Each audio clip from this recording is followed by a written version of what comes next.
Jadi kalau menurut Profesor Sisi Mantri, tidak ada negara di dunia ini yang tidak memiliki konstitusi. Atau dengan kata lain, semua negara di dunia ini memiliki konstitusi. Ya, gitu. Dan menurut seorang peneliti ya, bernama Howgood dalam buku Modern Constitution since 1787, maka bahwa sebenarnya ada 9 bentuk negara yang sekaligus menunjuk bentuk konstitusi ya kan. Nah, itu yang 9 negara tersebut. Pertama adalah disebut sebagai spontaneous state. Ya, konstitusi disebut sebagai revolutionary constitution.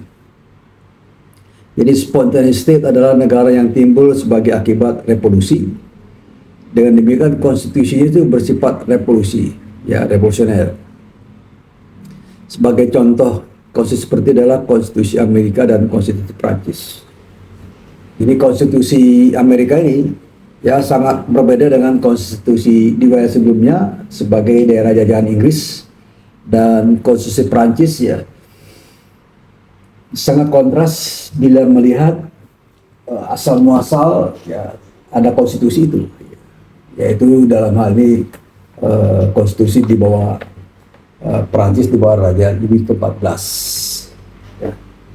Kemudian bentuk kedua adalah negotiated state atau parliamentary state. Konstitusi disebut sebagai parliamentarian constitution.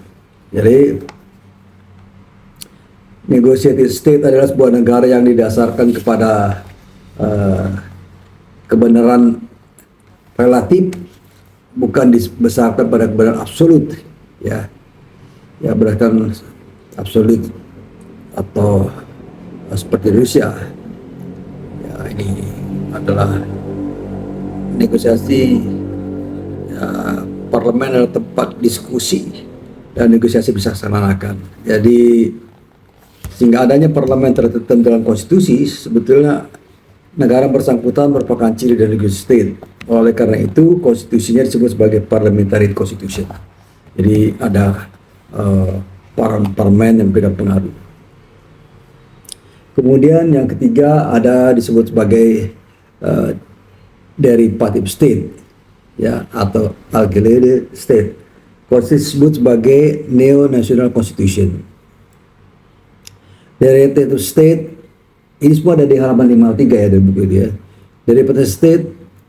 Derivative state adalah negara yang konstitusinya mengambil pengalaman dari negara-negara yang sudah ada atau neo-national. Ya, derivative state ini hanya meniru, tidak ada buah pikiran asli. Bentuk negara juga meniru dari negara-negara barat. Keadaannya demikian disebut sebagai neo-nasional. Maksudnya nasionalisme disasarkan pada kolonialisme atau nasionalisme yang timbul karena penjajahan sebagai akibat akulturasi proses.